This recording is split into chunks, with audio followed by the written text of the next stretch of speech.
about the monitoring of Mr. Hansen, about the monitoring for if the client or the broker, how can the client understand or know about his shares can be traded from the brokers without any announcement or authorities from him. It is very important that the Iraq Securities Commission and Iraq Stock Exchange and also Iraqi Depository Center checking the back office for the brokers every time. We have a plan. Each of these entities have a plan to check out the documents and the back office for the broker. If we see that there is no authority from the client and there is a credit for each client from the broker without his authority, it will be going to the checking and will be investigated, and after that it will be going to the court. We didn't face that because we have good punishments. We have good penalties to the brokers, and if we discover that any broker or any trader, not only broker, broken the law, broken the regulation, he will be punished, and sometimes we kick him out. We draw our license from him. About your question, you are talking about T+3, why we made it for the trading T+0 and for the settlement T+1.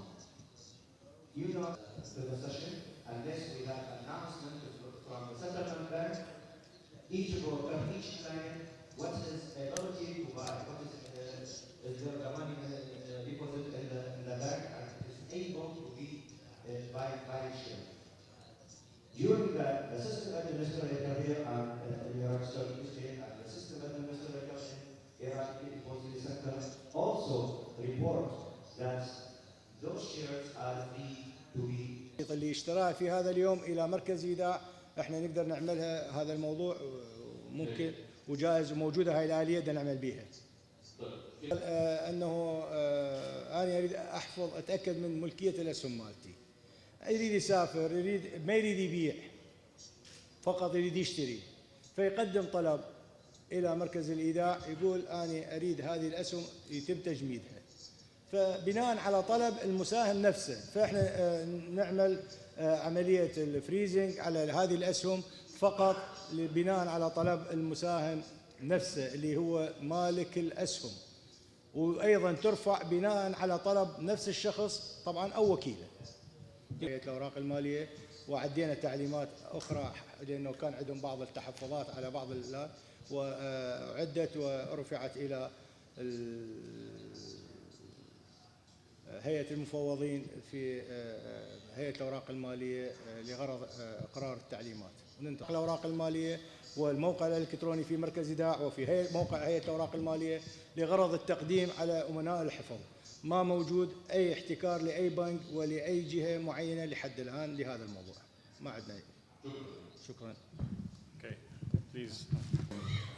Bank of New York will give a brief presentation about how maybe things should happen also in the GDR world. We'd like to say special thanks to Rabee Securities for organising this event, and of course for you, the delegates, for making the effort to come really from all over the globe to attend. Many of you, as you'll see in the presentation, companies from this region are increasingly looking at maybe listing depository receipts on exchanges in the Far East as well. And so Hong Kong depository receipts, Indian depository receipts, and others structures are now coming to the fore. I thought I'd start with a little look at this slide, which shows the trend over the last few years, with 2008 being the exception, of US investors looking to Relations Society, which now has, as a matter of interest, about 300 members in the region, which gives you an idea of the sophistication that companies in the region now look to adopt when it comes to communications with existing and potential shareholders. There's been a real game change. A lot of those investor relations officers have come from developed markets, but in the last year you've started to see a local investor relations community building as well, as these expertise have come in. They've trained a lot of the local talent which I think is very, very important. So now you have a lot of local people that are representing the local companies to the foreign investors. And I think that that's very, very compelling. So it's critical for a good investor relations program to proactively manage the expectation of the foreign investors. But it's also a reactive mechanism. They need to be aware of what the market thinks of the company, the sector, the fundamentals, the growth, the management story, etc. So the IR function is both pushing information out to the market, but also receiving information in, which then gets fed back to senior management and allows senior management to adapt the story accordingly. I don't think I'll drill down too much on the investor relations side, but suffice it to say, though we're not a trading bank, so we wouldn't buy the shares to then resell them. We're merely the bridge to facilitate interest from investors who instruct brokers. The brokers would buy the share in the local market, custodize those with us, and we would then issue the depository receipt. So we wouldn't be the trader in that as well. But yes, I mean, you know, in theory, and we're not working with any companies here today, but in theory, that's exactly how it could work. That if there is not enough depth in the local market to take up an offering of that sort of size, then you could make depository receipts available as part of an IPO in London or in New York to take up a proportion of that offering. Absolutely. But there's got to be a custody arrangement, doesn't there, for that? There's got to be a custody arrangement for that to work, doesn't there? Because one step was custodizing the shares. Yeah. So without a custody bank, that won't work. Is that correct?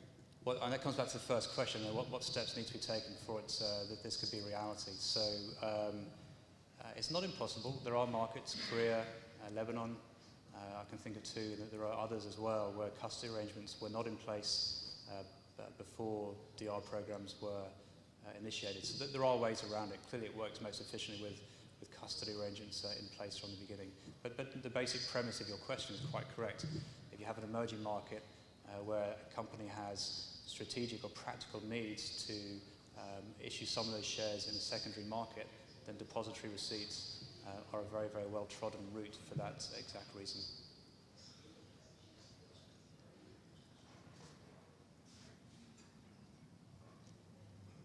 Leveling of the global economic playing field, one of these great times when investors can be extremely well rewarded for understanding the changes that are going on.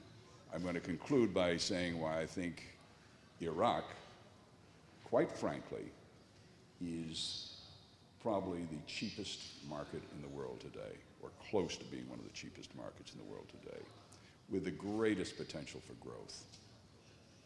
And I say this not because of my great relationship with Rabee, but because I see what's going into Iraq. We probably do, out of my company, on any given day, we're probably 15% of your market in terms of our clients who trade through us and then through Rabee. But it is a remarkable time. But I'll save that for last, and then hopefully it'll be time to leave, other than a little sort of hiccup, which was the great crash of '87, where all the markets sort of had a flash crash, pretty much driven by the US. All of those markets, those emerging markets of 1985, continued to boom for the next 15 years. To give you an example, France, from that conversation in 1985 to the year 2000, the French market proceeded to go up 1,000% over the next 15 years. More importantly, because of the significant difference in balance of payments and trade and trade imbalances, during that period, the dollar began to get.